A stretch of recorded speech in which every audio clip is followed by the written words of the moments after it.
Is there a busy season for you? Then? Sorry? Is there a busy? Ugh. I think we. I think we are. I think we are. Careful what you ask me now, Liz. So, yes. Yes. Do you have like a busy season where you have a lot of interviews or you're working constantly? You know, it's in the spring there tends to be a lot of shows and things going on. Yeah. But the truth is, it's busy all the time. All the time. I do 2 weekly podcasts now, and Okay. so it's always Yeah. it's always busy. In the spring, also, you have a lot of people coming out with books and doing other Yeah. things, and, Yeah, you yeah. know, and Yeah. so that goes on. Okay. Did you tell me if you're going to go to Italy? Are you going to go to Milan for Yes. Salone? Yeah. Are you? I'm on the fence. I want to see if I can. I want to see if I can go, but it's a big trip, and it's a big show. It is, and Yeah. it's very so quickly after Maison. I know. I want to Yeah. go. I haven't bought my tickets and stuff yet. Okay. But I'm definitely going because there are definitely opportunities. Okay. And I think the Italians really put on a show. I mean, if you take Maison as good, the Italians are, yeah. Yeah. So it's really interesting to see. Yeah, so definitely, Okay. yeah.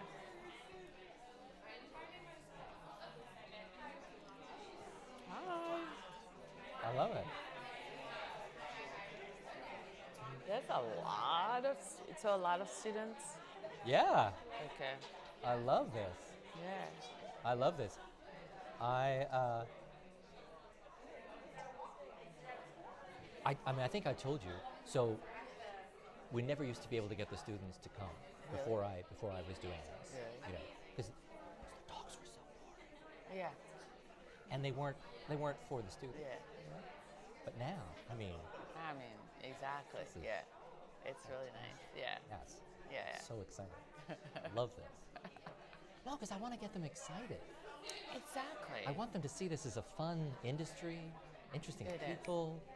You know, Absolutely. right? I mean, Don't you think? it is. Yes. It is a fun industry. I know. It's a seductive industry because it's so great. It's so Exactly. creative. It's so fun. It's seductive. But you also have to embrace the challenges that come with it, or you actually have to be aware and that there are challenges. But I think for me, it's like the good outweigh the kind of like the challenges. Yeah, Yeah. We'll see. I know. Okay. Well, and I want you to listen. I want you to tell them the real deal, Yeah. what it's like, and you know, the good, the bad. Yeah. I mean, Andrew, you never want to leave. You never, right? He never wants to leave. So I mean, you know, You work all the time. goes. He's probably going back to the. Are you going back to the office after this? Okay. No, he'll go home. He'll get on it with in his pajamas, and Yes. then he'll go with his laptop in bed, that's right? what I'm afraid of. Yeah. That is what I am afraid of. Oh my gosh. It's kind of sad. Sometimes I fall asleep with my laptop next to me. I get it. Yeah. I get it. What? I'm sure. Can you hold the tape? There's Wait, 2 there's- calls that we're expecting. So if you could Yes. just check. There's yeah. a client calling me. Yeah. It's off. It's off. Yeah. Yeah. Oh, okay. Oh, she's already dropping it. All right. I don't know if this is Don't the break person it. you want. But I don't know if this is the person. Okay. All right. I think we're going to get going. I see people are still drifting in, but I think we're get going. All right. You ready? You ready to go? Okay. Sort of. Sort of. Okay. Oh, we're going to switch seats. Really? I love that you were all in the front row. I thought that was so fun. What is it about people chickening out with the front row? I right? know. You're sitting in the front row. He's taking notes. You get a prize. Exactly. We'll figure it out later. Exactly. We're going to give that out after the talk. Yes. When we come up with. Exactly. We'll Yeah. come up with it. Exactly. With the prize. Yeah. So congratulations. Yes. And I'm so sorry that you guys don't get the You prize. missed it. Okay, all right. But next time. But before I start, actually, I would love to see a show of hands of how many are students here at the school. Okay, that is great. Yeah. That is so nice to see. How many people are designers or architects in the room, just so that I get a sense of that as well? Okay. All right. I love this mix. Okay. Okay. See? There we go. Okay. Wow. Settle again. Yeah. And who's everyone else? Well, exactly. What other groups should we have raise their hand? Fans. Yeah. Elizabeth Graziolo fans? Go ahead. Yeah? Yeah, I assume that's a pretty big group, right? Yeah. Oh, is that who it is? Oh, shoot. Yeah. Yeah. What's that? Oh, well, you're very sweet. Well, thank you so much. I appreciate that very much. By the way, yes, in fact, I am Dennis Scully. Thank you so much for prompting me for that. So I'm Dennis Scully. I'm the host of the Business of Home podcast. And thank you. Thank you very much. And I'm also the curator of the Dialogues on Design series here at the New York School of Interior Design. And it is so great to see this many people here. And I thank you all for coming. And I'm thrilled that we opened it up to individual ticket sales this past year, and that's actually seems to have been a great thing because it's one of the ways that we actually raise money for our scholarship funds. So these talks are all about raising money for our scholarship funds through subscriptions and sponsorships, and now individual ticket sales as well. We raise money for our diversity scholarship and our pre-college scholarship program. And all of these lovely people have very generously, including a former boss of yours who we'll talk about in the conversation. But I wonder if we could all just give all of these people a round of applause for their generous support of this program. And along those same lines, before we get started, I just wanted to remind everyone that the NYSID Gala, that I know that you'll be attending and I will as well, is coming up on March 5th. And there are still tickets available. So if you haven't gotten your tickets yet, that is actually our biggest fundraiser of the year for our scholarship programs. And this year's honorees include Ann Pine from Macmillan, the one and only Nate Berkus is being honored, and also a NYSID graduate, Eric Espinoza, is going to be honored as well. So if you haven't gotten tickets for that, by all means, please do. I got my ticket. You have your ticket? Mm-hmm. You're ready? Okay. Yes, I'm so ready. Liz will be there. Yes. So that's another draw for the evening. Speaking of which, I'm going to do a quick introduction for you, okay? Mm-hmm. All right. Go ahead. So for those of you that don't know, Elizabeth Graziolo, she is the founder and principal of Yellow House Architects and a former partner at Peter Pennoyer Architects, a firm where she had worked for 17 years. Yes. She walked away from that steady paycheck and I assume VIP access to the Knickerbocker Club. Whatever, that's your call. And instead chose to go out on her own and launch an architectural firm in February of 2020 on the eve of the global pandemic. Because Liz sees opportunities where others see fear and despair. Liz dives right in, right? Yes. I mean, that's your... That's me, that's my model. That's you. Yeah. You saw that landscape and said, you know what, this is the time. Yeah. Right? Yeah, exactly. Yeah, no. I so admire you for that. Liz was named as one to watch by Architectural Digest in 2021 and named to the prestigious AD 100. I saw you were again named to the AD 100 list this past year. So will you please join me in welcoming Liz Graziolo? Yes. So with all of that out of the way, Liz. Yes, Dennis. There's so many things that I want to get into with you. Okay. I had the pleasure of having Liz on the Business of Home podcast last summer. Those of you that haven't heard it and want to know about the early days for Liz coming over from Haiti and the childhood stories, I recommend you tune in and listen to that. We're going to jump past that a little bit, but I do want to share with the group you having the prestigious honor of getting into Cooper Union. Oh. And starting what turned out to be a love affair with architecture. And I don't want to make the students in the room jealous, but Liz actually hadn't taken the SATs and didn't actually know what SATs were at the time she applied to Cooper Union. but she's that darn smart that they took her anyway. So let's tell the room that experience, because I feel like that really was a time of discovery for you. Yeah, absolutely. So first of all, you guys have to listen the podcast from last summer. Yeah. And then you're gonna get Liz pre-Cooper Union. So we're gonna start at Exactly. Cooper Union. Yes. There's an evil stepmom story, a little bit of, it's fun. Yeah. There's some witch There's a stuff. lot of siblings. You're gonna love it. It's rich. So long story short, I found myself in a situation where one way for me to stay within the U.S. was to get into college. I think I was 15, going on to 16, and I knew I was good at math and science. I didn't know what I wanted to do. I started applying to college because that was the only way for me to stay within the U.S. And a friend's father kind of recommended that I apply to Cooper Union because they had a great engineering program. So I thought I'll try that and see if I like it. And then that's when I called the school and they told me, oh, well, what's your SAT scores? And I was like, essay what? And just thinking back, whoever we spoke with was like kind enough to say and mention that, well, you could always apply into the architecture school where you don't need the SATs. And it's all about your school grade, which I had amazing grade, and a home test.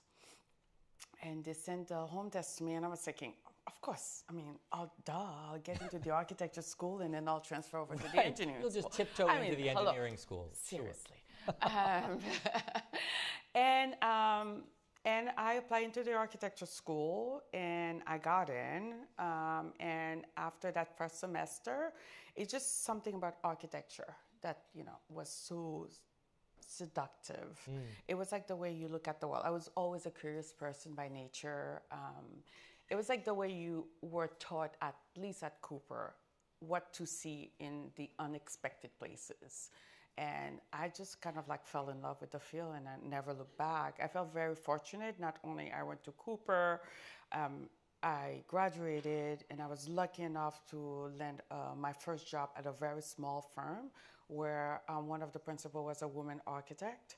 So that was like back in the late 90s where, back then it was even less women architects in the field. And she just saw something special in me, and she really taught me almost a lot. Just a lot. Yeah. It was like on the professional side. It's not only about like architecture, but like how you approach a project, how to make the doorman become your best friend in order to have access. Those important. It's like those, and they were very important tips. So I feel very lucky. But so since Cooper, I never, I just like kept forging ahead. So I felt very lucky. I like to tell people that architecture chose me, and it's been wonderful. Interestingly, you also felt that the residential side of architecture versus building big skyscrapers or monuments. Tell me about that. Tell me about that connection that you felt. Yeah, during college, I interned at Halpern Architects. I worked in some big project. I think the Soho Grand was like one of the projects I remember like drawing for. It was like really interesting. There was like, I never felt connected with that type of work. I felt more of a connection. I remember actually my aunt had a vacation house up in the hills of Haiti, and I was like very young. I remember going up there and enjoying. It has like amazing view of the valleys, and I just remember thinking, why don't we live in a place like this? It was like really nice. It's about the relationship, I guess, for me, about the human being and the experience with architecture that kind of like draw me into residential work. I felt more of a connection there. Okay. So you mentioned coming out of Cooper Union, you have the good fortune of working for a small firm and really having a very smart, knowledgeable, street-savvy architect take you under her wing and really teach you the ropes. Yeah. Tell us about coming to Peter Pennoyer and how that happened for you. So at Chikonyani Kala, whoever knows she was amazing. She was like a force to be reckoned with. And I really learned a lot from her. And I know somebody else from her office is here, Marvin. Hi, Marvin. Nice. So Marvin actually came as a senior architect and actually worked with Marvin on a project in the Hamptons, I think. Yeah. And Marvin was actually really great. And so I got a chance to work with Marvin, and it was like great working with her. And I'm going to say something in terms of like work-life balance, at least to some level, which she didn't have, which eventually it's kind of sad to say, but it actually led her to her death, that I think. So she didn't have a good work-life balance. No, Yeah, she was worked all always the working. time. Yeah, which, and I remember when I started my firm, I actually had to do a mental check just to make sure, I know this is fast forward, that I eventually have to create that balance a little bit. Yeah. But she worked constantly, and I think it takes a toll on the younger people who are there. I work all the time, on the weekend. And I reached a point where it was really exhausting, and I really wanted to have time to study for my exam, which was also very important for me. Yeah. And a friend of mine had actually left the firm and started working at Peter's office. And Peter had more of a work-life balance. He was a married person. He had young kids, and he really made sure that you work 9 to 5 or 9 to 6, and you actually had time to go home. And my friend, I remember, called me. It's like, oh my gosh, it's like paradise here. You should come and work here. So after 3 years working for Anne, and I really needed to have that time to study. Sure. That's when I decided to go to Peter's office. And Peter's office was like, yeah, for a while it was like paradise, because we actually had time to go home, eat dinner, study for the exam, and take the architecture exam. And also at Peter's office, I found kind of like this new language of architecture, which is traditional architecture, which is not my background. And again, kind of like tapping into my curiosity of something new, something fresh to learn. So I kind of like dive in and really like learn under Peter, our director of design, Gregory Gilmartin, Tom Nugent, who are like all Peter's like, I think, compadre, from the beginning. Well, now they're all partners, but back then it was like a small firm. And I just like dive in. And I ended up getting married and having kids, and had to kind of like work more of a life balance. But I still, that's, one of the things I want to kind of like tell female architects, you can do it. I was young, and I think I was able to kind of like work it out that architecture was very important, and so was having kids and a family, and did figure out a way to make it work. And a few years later, I became partner. I was very young. Yes, very young to become a partner at Peter Pennoyer. So, I mean, and that was an exciting day when that was announced. And how did you feel about that, about being made partner? Well, when Peter, so before he kind of like decided to form a partnership, it was him as the principal, and all of us project managers, we had our own project. And I remember the day when he called me to his office to ask me if I would consider becoming his partner. And my first reaction was like, are you dying? Wait, do you have a condition? Let me see. And he was like, no, Liz. This is about you, Liz. Actually. Exactly. Yeah. I'm thinking of restructuring my firm, and I think you'll be the perfect person to be for me to call as one of my partners. And I remember being very confused because I don't know, it was not in my trajectory that, oh, I'm going to Peter Pennoyer, I'm going to work really hard to become a partner. It just came, to me, and I remember going home, talking to my husband, and I had very small children at the time. Yeah. And I just couldn't see the downside. I was like, am I missing something? And then I decided to say yes. Did you think it was going to be a lot more work? When you heard partner, did you think, oh, there go the 9 to 5, 9 to 6? I wasn't that smart. You weren't? Okay. All right. Fair enough. Fair enough. Yeah. But you discovered. I discovered I'm one who never shy away from work. I embrace it. I embrace new challenge. And when I really get into it, I just go. I was like, back then, I was still the first person in the office and one of the last person out of the office. And I think that's what he saw and he recognized in me, and he felt like he could trust, because trust is a big, I think it's a big part of running of your business and finding somebody you can trust and make sure they're going to do the work. And I think he saw that in me, and. So staying with that for a second, Yeah. because I mean, again, for students in the room, you set a tone. You created an image for yourself. This Yeah. first in, last out, and Yeah. right. Yeah. And again, we're joking, but not really. I mean, you were made partner, young age, right? And so Yeah. obviously, he saw in you a hard worker, Yeah. and Yeah. you projected that, Yeah. and that helped you considerably. I think so. It was not only for Peter, but it also in the industry. It's like I didn't know back then, but I was kind of like making my own name out there, because we actually eventually have people who came to Peter and said, well, we want to work with Liz. So that was like something that was like organically happening. So it's not really within the office. So when you work really hard, I think it's not really for your boss. It's really for the builders you work with, the vendors you work with, and eventually the designers, because I am an architect. I was working as an architect. I mean, now I do interiors as well, but really I was known as the architect. So some of the interior designers we work with, they really enjoy working with me. So they will also recommend, they're like, oh, you go to Peter, you ask for Liz.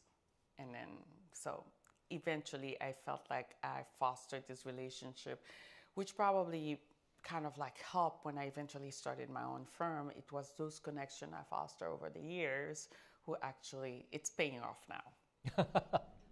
Yeah, so that hardworking reputation. Yeah. I think, Helped you. first of all, you have to do it for yourself. You have to love what Right. you do, right? And then and also, I grew up, coming from an immigrant family. They kind of like drill in your hard work, education, hard work, no time for play. Can I take piano lesson? No.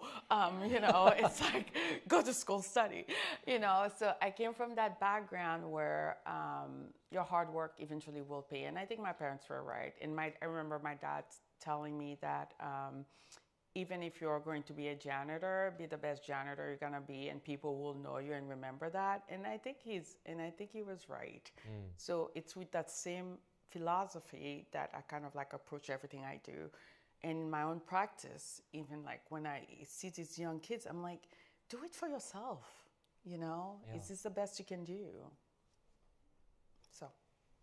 Okay, so you become partner. Yes. You got this great reputation. Everyone thinks you're hardworking. They all want to work with Liz. What makes you decide it's time to try going out on your own? Turning 40. Okay. And what went along with turning 40? Because, I mean, you're joking, but not really. I don't know. I mean, it's really hard when you have a really good job. There's nothing wrong with it. And I'm someone who likes to challenge myself. And at Peter gave me amazing opportunity. I was doing work overseas. I was in China. I was in Hong Kong. Yeah, just you were working on name all it. these I was in amazing Russia. projects. Yeah. Yeah, it was like really, and he kind of like let me handle it. It was like, it's all yours. But there was like something in me. It's like, what else? Is this like the best I can be? Is this, can I do it all? At the end of the day, can I do it all? And I could not answer that question. And I turned 40, and I was like thinking, well, if I'm going to do something, it has to be now. I didn't want to wake up later and, start thinking, what if? I didn't want the what if. So it took me a few years, maybe 4 years, talking to everybody I know. And they got tired of me, and they're like, Liz, just do it. Just do it. Because it's really hard. It's like, why would you leave a nice paying job where you get to do almost whatever you want to do and then go try to do your own thing? It's just not, it just doesn't make sense. So finally, in 2019, I decided to kind of like take the jump, and I gave them 6 months notice because I felt like that was like the right thing to do. I was there for like a very long time. I felt like they were my family. I grew up with them. Yeah. And they asked me if I can stay a couple months longer, which I did. And then I left Pennoyer in January of 2020 and started Yellow House in February of 2020. Yeah. Right before. Right.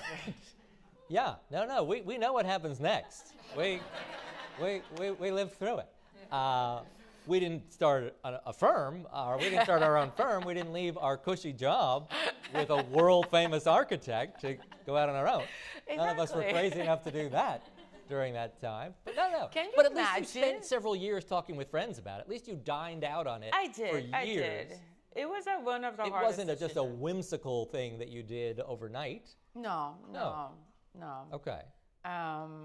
Yeah, it took a lot of guts because and I remember leaving Pennoyer, I got to a state of mind and I was like, okay, I'm gonna leave. I'm gonna start my own firm. I just wanna make a paycheck to pay my rent. That's it. And I left, and I was very lucky that some previous clients came along with. A couple of clients were very, very supportive, who support me starting my firm. Yes. And spoke with Peter, and everything, was arranged and discussed. And outside of there, some of the client reps who knew me kind of recommend a few clients. So at the onset of starting my company, I had 3 major projects, and I was having a really hard time finding an office.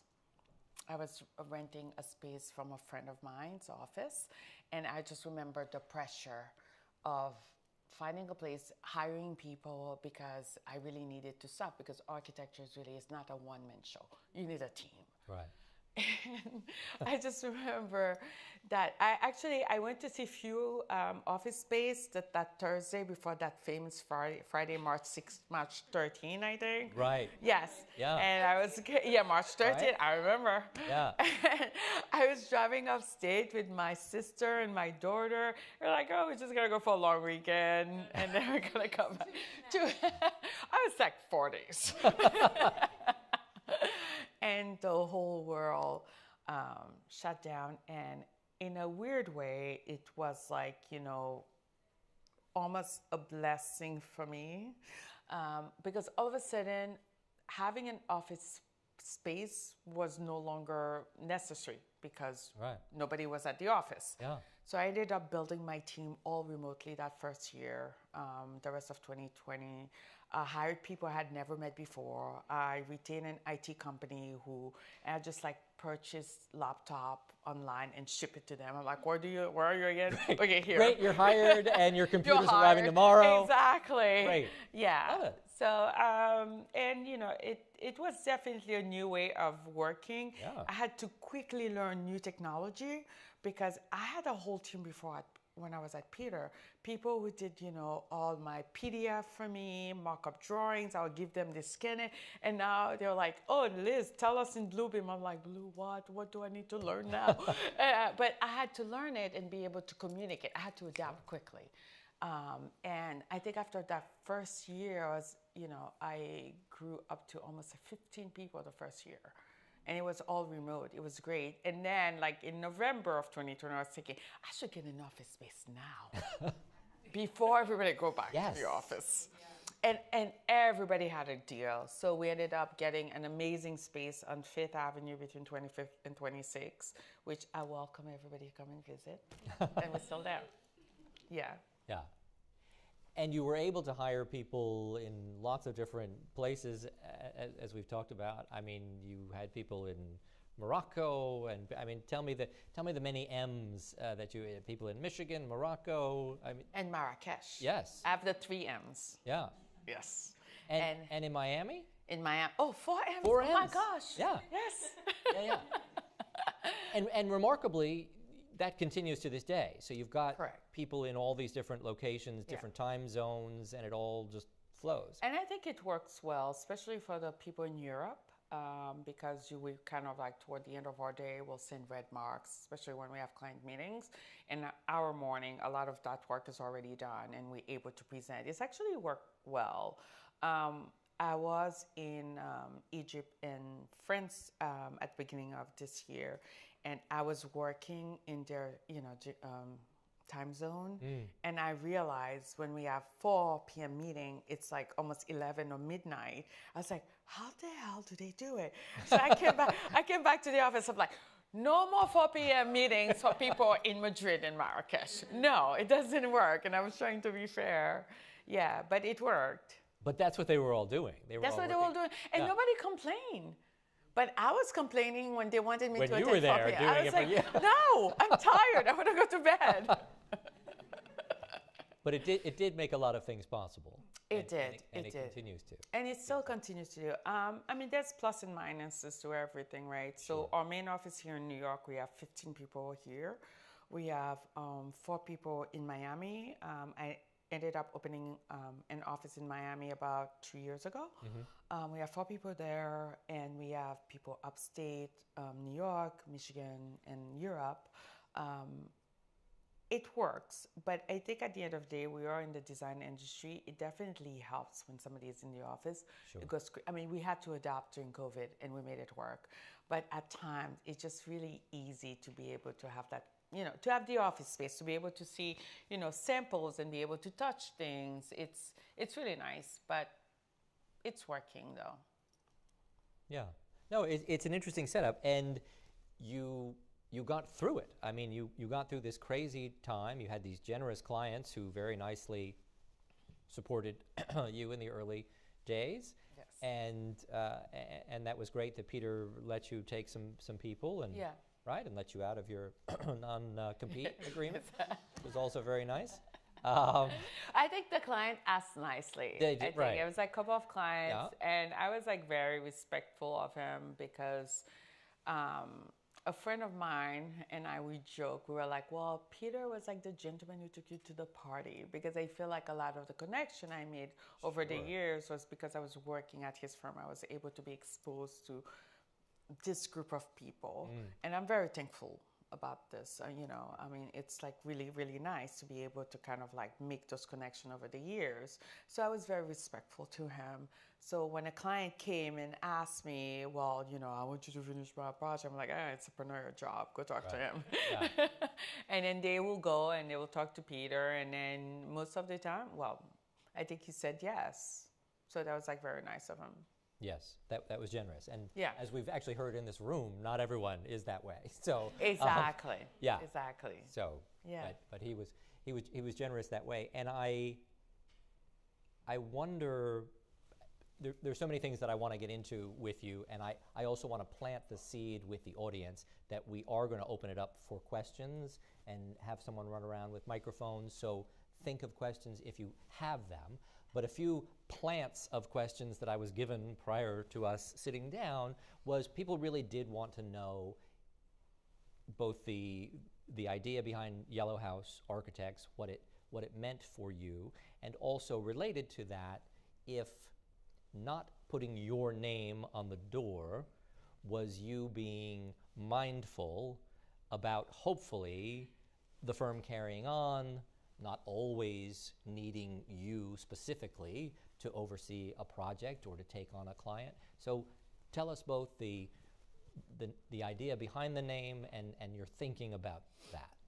Yeah, it was like really important to me to create a firm that didn't really hold my name, because I feel like architecture and interior design, actually, it's very much a collaboration. It's a team of people working together, and I really wanted to recognize that. And it's really hard when you decide to name something that doesn't really carry your name. I remember it took me months. Seriously, it took me like 3 months of like trying to find out the perfect name. And I ended up on Yellow House Architect. I kind of like was running out of names and ideas. And then also you have to check and see if they are taken or not. So it's like, it's a really long process. So yellow is my favorite color, and we were thinking of house. I remember going to Soho House. We're thinking about we could do Yellow House. I mean, seriously, that's what I was thinking. And at first I was thinking, well, I don't think anybody's going to take that very seriously. And one summer, I think it was summer of 2019, I went to All with my kids, south of France for vacation. It was like the big photography exhibition during the summer. We went there. My kids are very into the art, so we thought that would be a good place to go. And we went to the Van Gogh Museum there, and we stumbled into a painting called the Yellow House. And then I was like, the Yellow House? And there was like this little blurb about it. It was like when Van Gogh first moved to the south of France, he went there to paint, and he fell in love with it and found this yellow house. And there was like a series of letters that he wrote to his other artist friends. There was Gauquin, letter he wrote to him. It's like, I found this beautiful yellow house. Please come down and let's collaborate or something. And I was like, oh my gosh. And I look at my kids like, Mommy's going to have a yellow house in New York. And they were like, and pretty much that kind of like solidified the name. Got it. So, so the name Yellow House. And really my philosophy was like, okay, I'm going to create this place where I can find innovative thinkers similar to me, similar style of thinkers who wants to kind of like not only embrace traditional architecture or modern architecture, but kind of like explore ways of doing things differently. And anyway, so I ended up creating this firm, and it's interesting to see, so 4 years later, so our birthday was like last weekend, February 4th. 4 years. Happy belated birthday. Day. Yeah. Yeah. Oh, that's big. And I was in Maison Objet in Paris a couple of weeks ago, just like kind of like, I go to these big trade events, kind of like scouting for new ideas or new materials, because that's the only way I think you stay fresh as a designer. And I will get introduced around, and people will be like, I'm like, hey, I'm Liz Graziolo, and somebody will say, oh, so Liz is from Yellow House Architect, and people are like, oh, Yellow House, I know Yellow House. I'm like, but how about me? No. So it's kind of like interesting how Yellow House is becoming, it's having its own identity. Yeah. It's interesting to see that, and I don't know what to make of it, but it's great because eventually I want Yellow House to be Yellow House and function and do amazing work, and I can go on vacation and actually enjoy my vacation. Yes. And that's really the challenge. Yeah. Because everybody wants you in one way or another, both your team and your clients. Yeah. And that's actually been one of the biggest struggles for you. Yes. Is how to give your team enough time and support and make them feel, and you were so lucky in the early days of being mentored and really having someone who wasn't just teaching you about architecture, but really was teaching you about life and how to make your way in the world. And I know part of you wants to give that to your team too. Yeah. There's only so many hours in the day, and the clients. Yeah. And everything else. Exactly. Yeah. And running a business. Yeah. Which, as good as you were at math and school, you actually hadn't gone to business school. No. And are only just now grappling with some of the challenges of that. Yeah. I recently learned how to read a balance sheet and a PLN. Recently learned to read a balance sheet. Turns out that's very important for running a business. Yeah, apparently. Yes. Business 101. Yes. No, I mean, that is a challenge. And I feel like it's really starting my own firm. I knew it was going to be a lot of work, but I didn't realize how hard it was going to be. I was an architect, and all of a sudden, I'm not only an architect, I'm a business owner, which is, I don't think people talk about as much, because we all focus on the architecture aspect or designer aspect. It's like, oh my gosh, I'm going to start my own business. I'm going to do everything I want. I'm going to design, all these amazing, structures or interior design, and it's going to be great. But you also have to run a business. And I didn't realize how challenging that part was going to be. It's not only, okay, so I have to be the architect, I have to work on the design, I have to mentor my team, because I want them to actually understand I want them to be aligned with me aesthetically, right? And I was when I first started the firm, I had a group of really young women, which I really wanted to be like Anne. I wanted to mentor them. And it was great, actually. It works for a little while during COVID. And then as the firm grew, I really couldn't keep my arm around it. And when we eventually started the office, that was a really big challenge because these young women who had the one-on-one with me during COVID time, all of a sudden they were in an office and I was running around talking to all these new people, trying to, keep clients happy, trying to land new clients, trying to work on marketing, trying to work on business development, trying to make sure I attend a trade show just to make sure we are still in the know. First person there still in the morning, last person to go to bed at night. Yeah. It's and it was not only challenging for me, but I feel like some of these young girls actually felt kind of like they were cheated. And I remember them reaching out to me saying like, oh, the office changing. And I didn't know how to actually just change that because I'm very much in the thick of it, still trying to kind of like run everything. And it also, I think the biggest miscalculation on my end was the fact that I thought I could do it all on my own. And it took me up to 3 years before I realized I really need a strong operation manager, a strong financial person, because I can't do it all. And I wish I had done that sooner, and this will be my advice to anybody who wants to start their business, to actually have a strong office manager, a strong financial person, because those people, I mean, they cost a lot, because I first was like, I gotta pay that much. I can do it. Well, right, and But that is often, I mean, people say, Yes. oh, I can't spend that money on these people, but it turns out you desperately need them. Yes, and at the end of the day, pay that money. Seriously. It's gonna make your life, I mean, I retained a financial person about 6 months ago. I'm not saying we are there, but now I'm becoming a little bit more versed in understanding the financial aspect of the business in general and how it should run. And I like things to happen like this. And I remember one of my project manager coming, she's like this young, lovely one woman. And she's like, Liz, Rome wasn't built in one day. I was like, thank you. Okay. So now what we do, I try to be realistic and set goals. Okay, so what's the 6 weeks goal versus the 3 month goals versus the 6? Because then I kind of like, I know I cannot do everything at once, but I know in 6 weeks, maybe we can finish this. In 3 months, we will finish this, and then we will eventually get to the place where I think I want the firm to be at. Okay. Yeah. So you're working towards it. I'm working towards it. It's still a lot of work, but I feel like there is a plan in place, and eventually I will get there, and then and I will be able to maybe enjoy life a little bit more. In a few years. In a few years.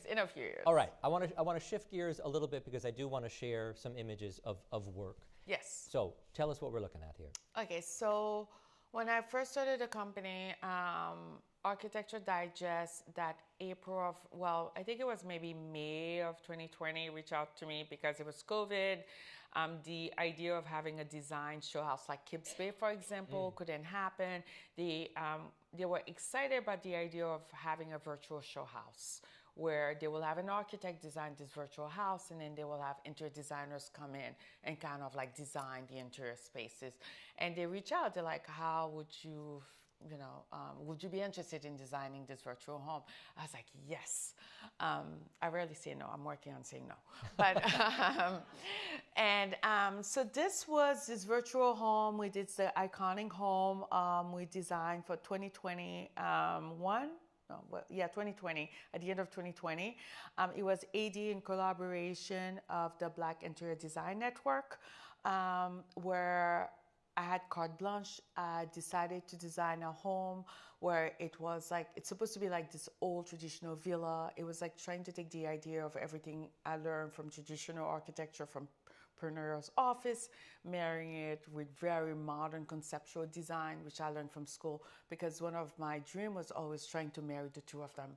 So the beauty of being your own boss, you can do it. So ended up designing this kind of like, and then we kind of like select the site. We had imaginary clients up in Hudson, and we ended up designing this space here, which was well received. Actually, I don't have the finished one where the interior designers actually had a blast, you know, filling the interiors. It was really, really fun, a fun project.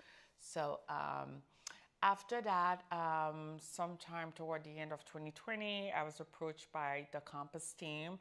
I had previously worked on 2 buildings with them in New York when I was at Pennoyer, and asked me if I will consider working with the Macklowe properties in terms of like doing 2 units at 1 Wall Street. They were gathering a group of designers, and they sent me the RFP, and I was like, I don't know how to do this. And then I called a few friends, and then they helped me, and then I landed this project where we had to design this 3,000 square foot apartment at 1 Wall Street. And this was also not only architecture, was also interior design, which is something I was like really interested in and really wanted to kind of like dive deeper into. So I have an interior design team at the office, and we were like, take it on. And this was like one of, this is a bedroom in the clouds where we work with the team, and some of, this was like a small room within the unit. It was a 3rd bedroom. We were like, okay, well, you already have like 3 bedrooms. Why don't we take the 3rd one and turn it into a library? This was like our attempt in terms of like playing with the architecture, creating something monolithic, but kind of fun with the library where the family, so the sofa was custom made, the bookcases was custom designed, and everything was kind of like wrapped in like suede wallpaper. It was like really fun. How fantastic. Part of the kitchen, trying to bring in some color accent, a lot of yellows, and just trying to create it. So here, instead of like doing kind of like a simple table with like some breakfast chair, we designed a banquette, custom made the table, and then got the chairs from First Zip.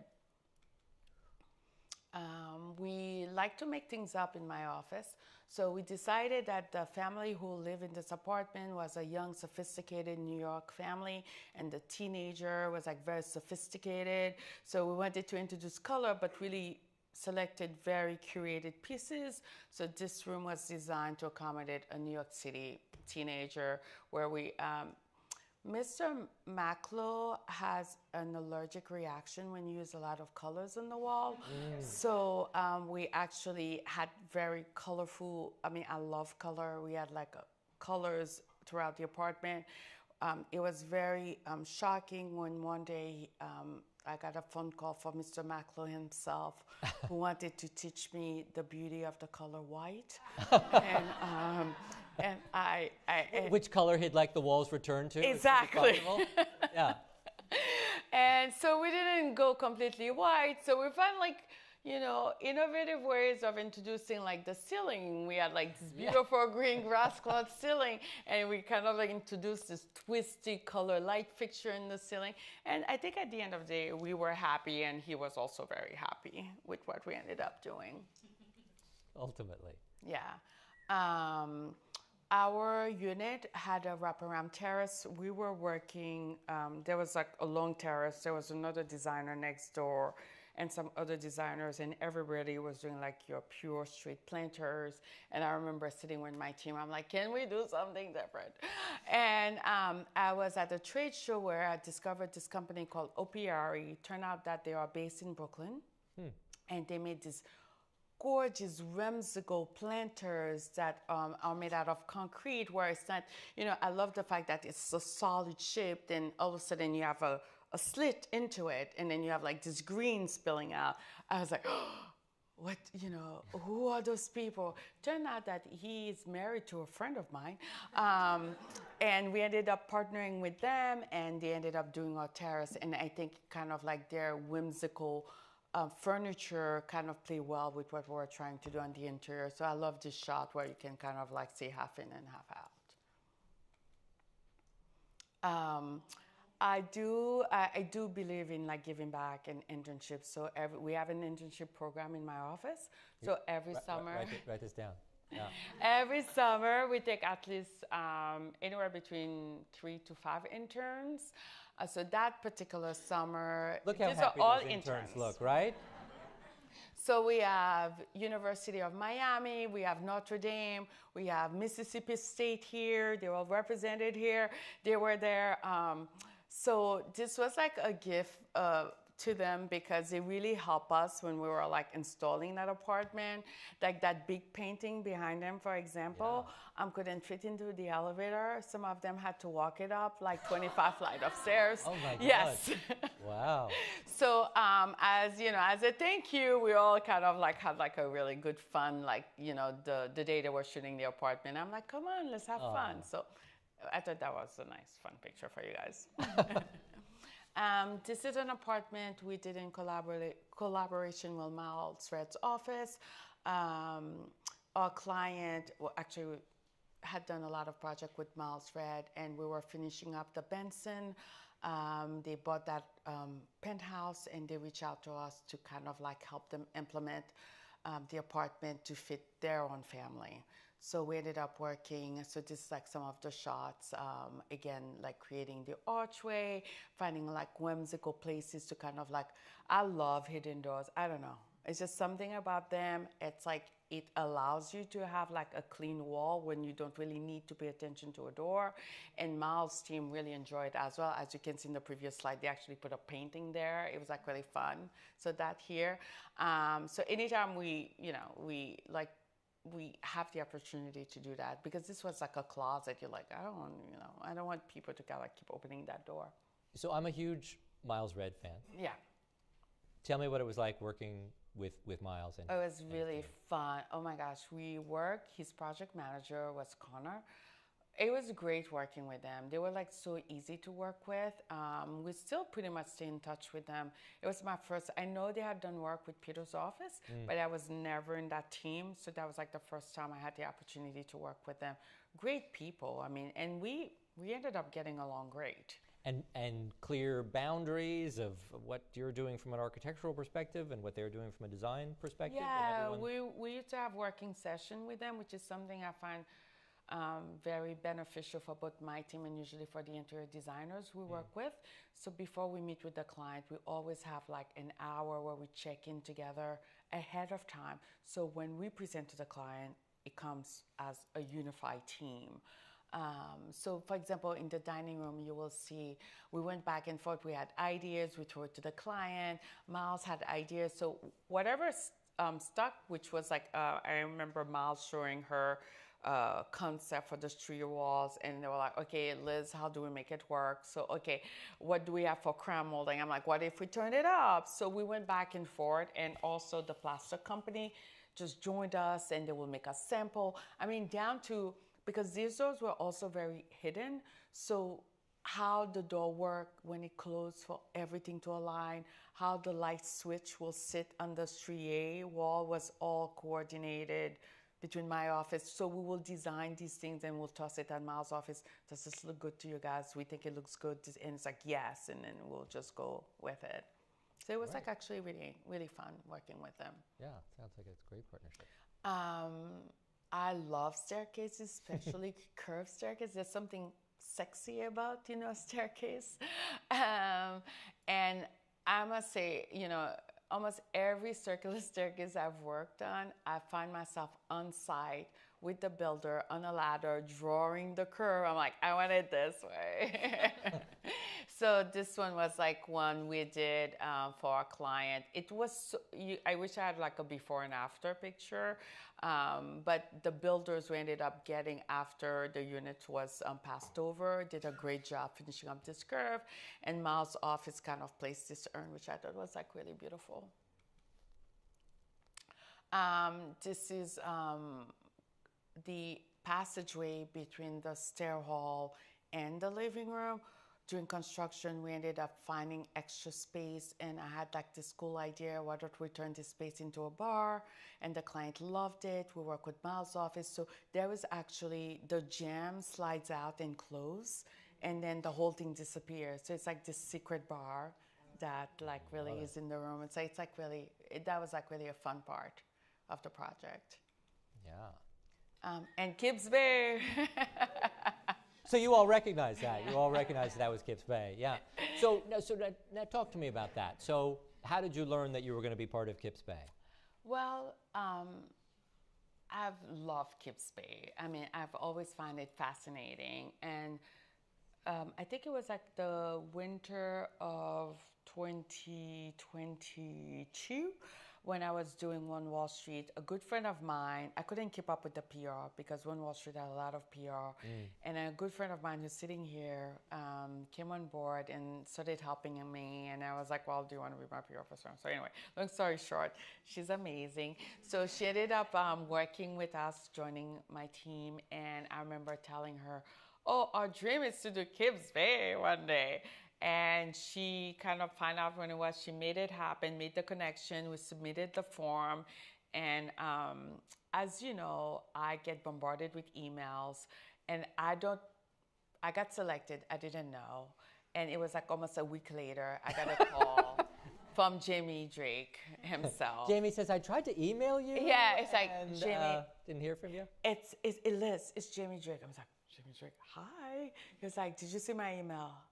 Which email? And he was like, you got into Kips Bay.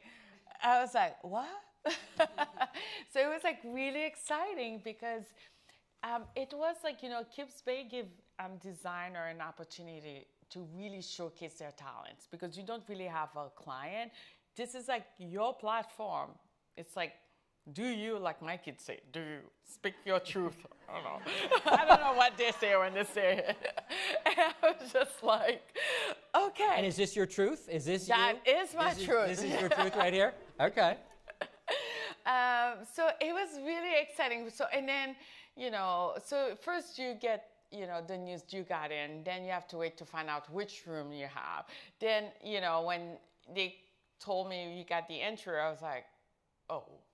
Because, and I thought it was a bad thing because I'm like, this is like the space where everybody walked through. It's like you're like the last person to install. You barely have any time. And turn out, you know, to be like one of the best places to have because everybody will see your space. Everybody saw it, yeah.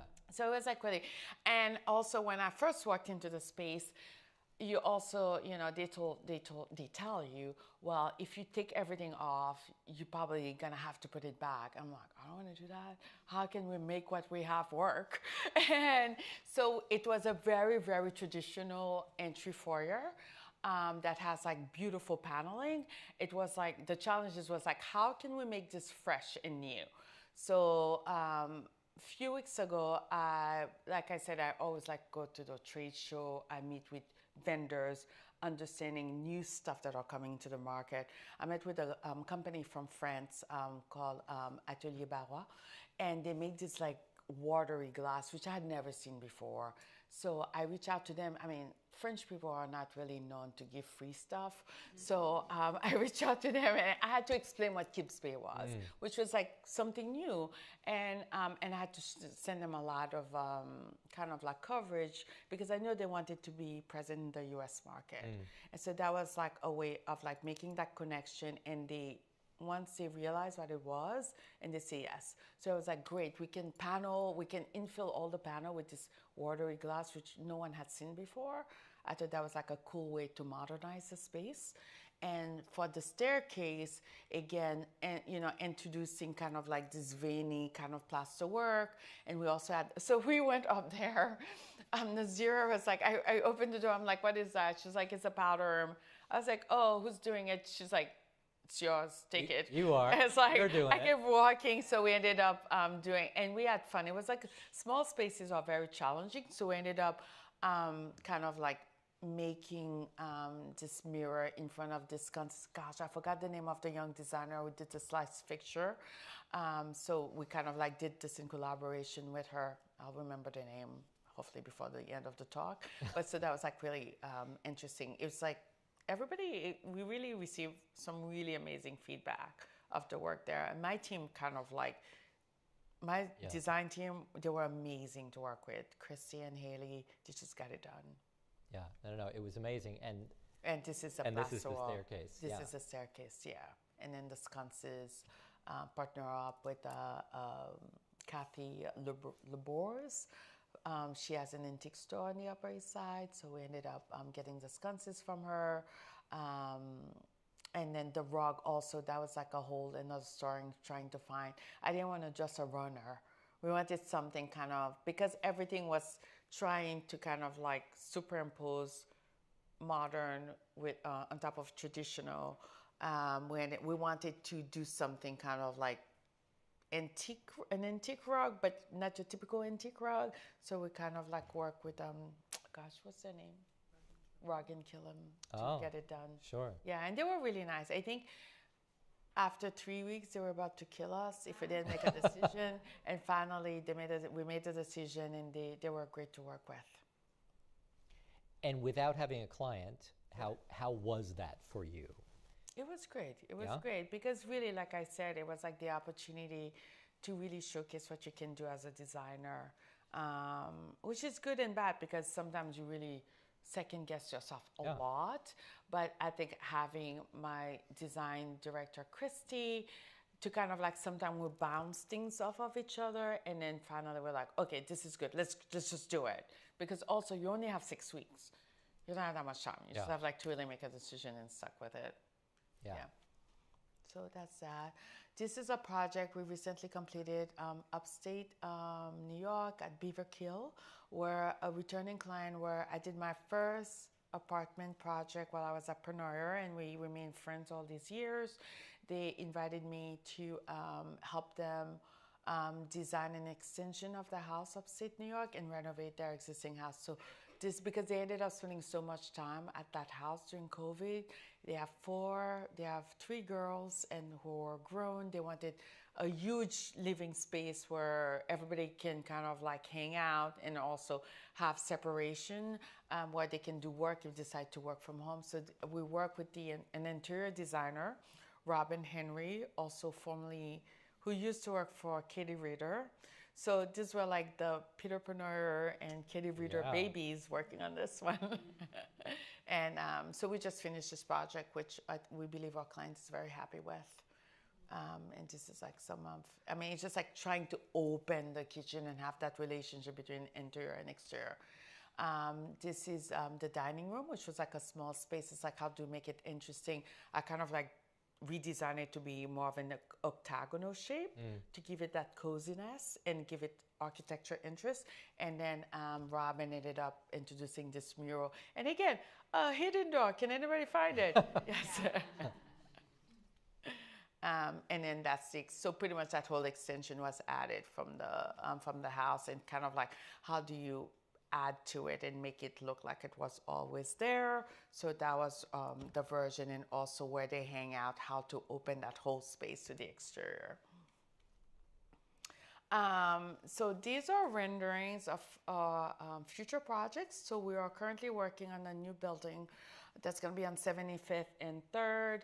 This is one of the amenities. We're doing the interior architecture, and we're also doing the FF&E for that project. So this is going to be a resident club. We just got this rendering. I figure, let's just sprinkle it, put it in there. So just give you a preview of what that space is going to be. Love it. And last year, a developer in Georgia, Chattahoochee Hills, reached out about a new development they are working on out there. The firm ended up hiring us to be the town architects. So we just started on that project. We are doing 2 case studies for them, and this is one of them. It's going to be one of those, one of the cottages in the development, and this is kind of like the architecture language is like clean classicism, we like to call it, where we have very clean architectural shape and then trying to bring some modern elements to it to make it feel current. So, and these are like some of the drawings of that development. Cool. Okay, so I'm gonna open it up to questions in a minute, and so I want to see where questions are. And now I see hands. That's great. Yeah. The last thing I want to ask you before I do that. I'm curious what you want people's impression of Yellow House Architects to be. A lot of people who were coming tonight were coming in part because it seems like Yellow House is the cool kids. And it seems like it's, as we saw from the young intern shot, it seems like it's a young firm, lots of creativity, individuality. It seems like you wanted to foster a lot of independent thinking. Tell me what you want Yellow House Architects to be all about. Well, I think definitely having an amazing culture is important to me. I feel like we spend a lot of our time at the office at work, so that's really important. And trying to have an amazing culture, foster creativity and imagination, and while creating the best type of work. That's ideally, I want the industry to kind of like think of us, oh, those guys are gonna do amazing work and they're gonna be great to work with and they're gonna give you the best product. I mean, that will be kind of like, you know, the icing on the cake for me at the end of the day. I want us to be known to be innovative, to be known as innovative architects, exploring new ideas or new materials. I'm doing a project in Coconut Grove where I pitched this idea to my client. I thought they probably were gonna say, what are you smoking? But in terms of like designing a new carport out of like recycled sea glass material, instead of like doing a structure, designing as a sculpture, which is something was like, you know, and they were like, yes, go for it. I was like, so it was like so exciting to actually find people who kind of like embrace that type of thinking.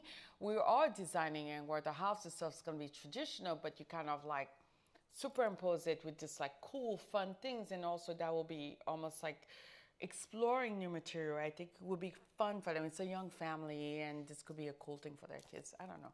I want us to actually do the best we can do, but also explore different things and like be open to think outside the box, push boundaries a little bit. Okay, okay, I love that. Okay, I know we've got questions. Yes, bringing around a microphone right now. Hi, thank you so much for sharing your story. Your success is really inspiring.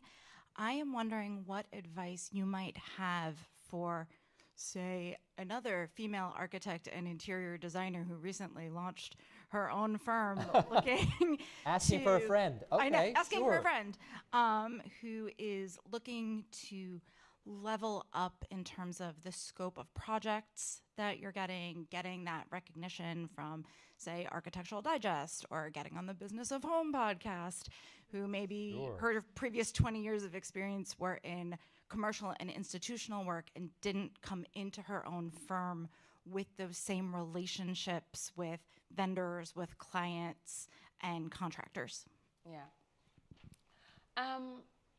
Out of all the other stuff that I do a lot of networking, and I attend a lot of events because that's also the opportunity to foster new relationship and get to know other people out there. A lot of the clients reps, I think, also getting to know and foster a relationship with the client rep.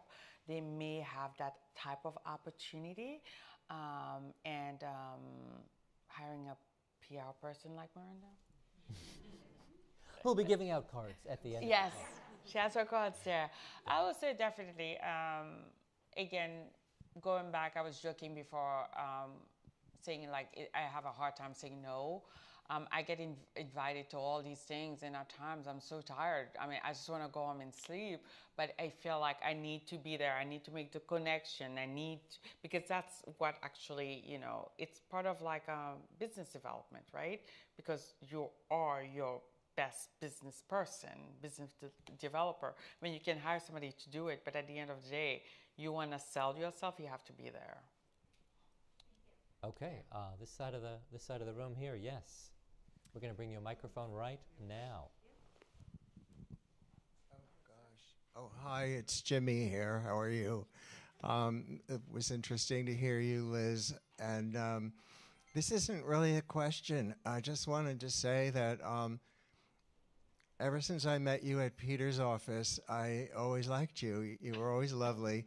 And when you opened Yellow House, and I wanted to come over, I work for a lighting company, and I wanted to come over and show you some of what we do, and you were so nice about it. And I went over there.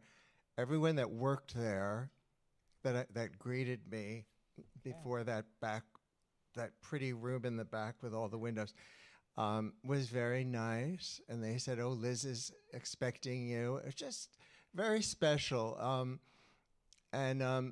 I had been back there another time, and gosh, I've just seen you. I saw you at the Kips Bay show house, and Great.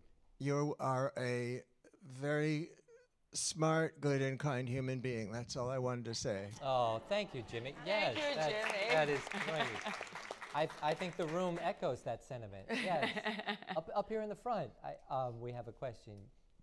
Hopefully a question. Yes, okay, great. So I came into the Kips Bay show house. Yeah. I'm a student in ISED, and was blown away by the foyer and the powder room and the staircase. And so my question is, was there one thing in particular that sort of gave you because it was such a beautiful space, it felt very all-encompassing. Was there one piece, like the light fixture, or was it the glass that kind of inspired that foyer design? Well, at the onset of every project, we usually like to do research. So, for example, when we work with the client have their vision, or they see something, or at times we present mood boards trying to draw ideas of what do they like. So for this particular project, the first thing we did, we researched the house. We researched who was the owner.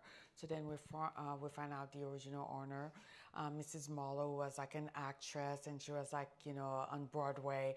And we're like, oh my gosh, we have to do something very theatrical. I can't even speak English right now. Theatrical, where we wanted to kind of like draw into kind of like, she was her mood and like a stage set, and kind of like draw that into kind of like, when we started scheming, we wanted to have like that whimsical aspect of her character and bring it. So one thing you're not seeing in this picture, there's a little vestibule before the elevator where we kind of like pay an homage to her. We had like all of her pictures and like her homes and stuff.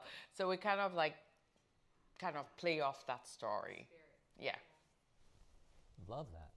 Yes, Kayla, do you have a question yourself? I do have a question myself. Okay. Hi. So you talk a lot about work-life balance, especially in the beginning of your career, and how that was important to you. She's totally given that up. I do, yeah. And I believe it, but then you if also we can leave you with anything, there's none of it. I believe it. You're very busy, as you said, but you also have talked about company culture within your own company now, and the environment that you foster. How does work-life balance play a part in your life, but also how do you foster that with your employees and your team? Yeah, it's tell them the truth. I will tell you the truth. Okay. It's really important for me, for my team, to really love where they work. I try to kind of like schedule lunch and learn, have like really fun activities and kind of like fun outings. It's always like I also want them to kind of like learn about new things as well, because I think they are going to be better designers, better architects.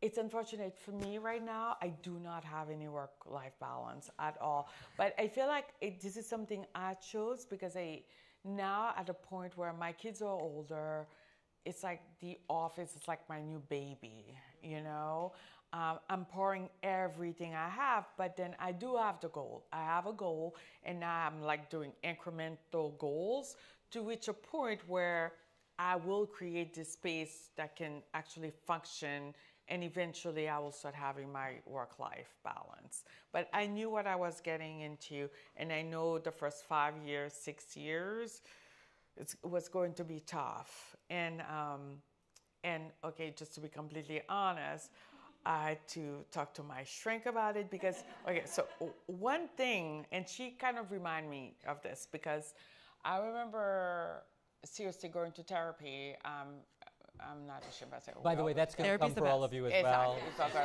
That's absolutely. And I remember specifically telling her, and I told her about my first employer, going back to Ann Kala. I told her I do not want to end up like that. Mm-hmm. And if I'm getting to that point, she needs to pull me back. and because I know it's gonna be tough. And once in a while, she herself, she had that thing marked down. And once in a while, she'd be like, remember when you told me your mentor died? You better like go take a weekend off. I was like, great, thank you. She's the one who sent you traveling. Well, no, so I was like doing this crazy trip at the beginning of the year. I was like in Egypt with this group, and I was gonna fly to New York for 3 days, go to Michigan for a meeting, fly to Paris, and then I was in Egypt. So she was just like, shouldn't you just go to Paris? Sleep for 2 days, just go to it. And I was like, but, and she was like, no, you are exhausted, go. Before Maison start, there was like this break, and then I was like, okay. And then I went to Paris, and then come to New York, and I slept for 2 days in my hotel room. And I was like, she's worth every penny of it. It's like, my God. Listen to your therapist. That is absolutely. Okay, anybody else want to ask a quick question before we wrap up? Anyone? Okay. Sorry. We have two. That's okay. Hi. So you've talked a lot about the logistics of starting your own firm, and obviously we've seen images of the product and all of the amazing opportunities that you get to show off what Yellow House can do. But I'm really curious about for you, what has been within the design, the architecture, what for you has been the best part about having your own firm and being the boss? Being the boss now. I think if I had to pick one thing was like, at the end of the day, we all do this because we love to design. Most architects are like, I just love to design.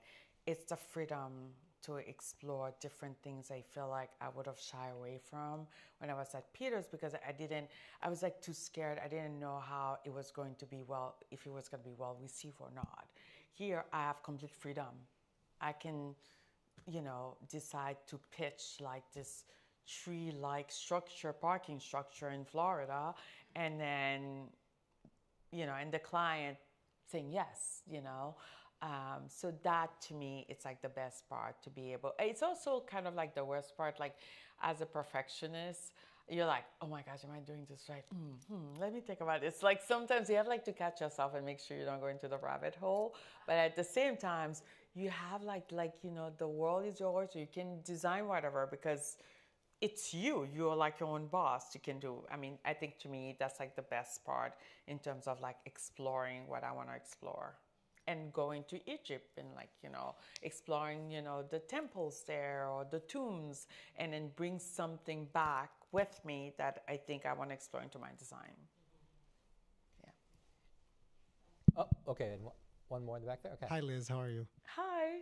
So my question is hopefully a little more simpler than everyone else, but I know you've done projects here and then in upstate New York and around the world, but let's keep it in the States. And I wonder if you see the difference in quality from New York State or New York City to upstate, where you have all these people, at your fingertips, and everyone does here, that are perfect in their craftsmanship, where maybe it's more rare a few miles north. Do you find the quality to change? Absolutely. I feel like we're very lucky to be in New York and have access to these amazing vendors and the builders. My God, we have like some of the best builders here. When you go outside of New York, it's even in Florida, you have to be very careful because we're currently doing a lot of work in Miami and Palm Beach. You have to be careful, but definitely so let's take it further in Paris. There's amazing people there, but everybody want to come here to work with American designer, and specifically in New York. So definitely, I feel like the level here, it's really, really up there. Yeah. Interesting. Okay, I think we're. Oh, what? One more or no? We're good. Okay. No. Alona. Oh. All the way in the front. All the way in the front. This is what happens when you move from the center front. Yeah. Exactly. Okay. So, thank you so much for tonight. I wanted to ask about your sense of innovation. You mentioned using recycled glass materials. how important is that, or how does that factor into your design schemes and principles? And then second part, really quick, asking for friends. How do you recommend that people approach even your firm and about internships and you know, at any stage of our studies here at NYSID or elsewhere? Yeah. Okay, what was the first part again? The materials, question. innovations. Yeah, it's something in my line of architecture and design. I don't think, you know, our clients come to us, they want us to design a beautiful space, and at times they're not necessarily thinking about sustainability design per se, but it's something that I want to explore, and I try to kind of like implement it as much as I can, even if, because sometimes, you know, they think it's gonna cost more money. Well, most of the time they are right, but you just like, but you can be very innovative in terms of like how you incorporate these elements into your design. I'm very excited about like the project we are working on in Georgia, because we are really actually talking about all of this different aspect. I'm bringing composting as part of the design, having chargeable outlet in the garages for, you know, electric cars, possibly using solar cell tiles as roofing, although I heard they don't work, but we might be veering away from that. But it's very much part of the conversation, definitely. In terms of like approaching the firm, we have like, you know, a tab I think into our website, but sometimes people just send us email, and even if it takes me 2 weeks to answer somebody, I answer every email. And even somebody who's just reaching out, I take the time to answer everybody. And even if I can offer half an hour talking to somebody, it's my way of giving back, and I take that very seriously. Thank you. Wow. Okay. Way to open that up to everyone in the room. Yes. Okay. I'll answer things you you'll be 2 months. wishing you hadn't said in the auditorium at NYSID, but okay. Way to leave it on a generous note like Yes. that. You can all look forward to your half hour with Liz. Yes. Book send it her in an email. advance. While she might not open Jamie Drake's email about getting into Kips Bay, she will open yours and make time for you. This has been so fantastic. Will you please join me in thanking Liz Graziolo? Such a pleasure. I will be back here in this room on March 14th with a fellow named Jeremiah Brent, who I understand seems to be doing quite well. I hope you'll come back for that. I want to thank you all for coming out tonight. It's so fantastic to have you all here. And again, enjoy your upcoming half hour with Liz. Thank you. Oh, thank you. That was really fun. Yeah, it was great. Yes.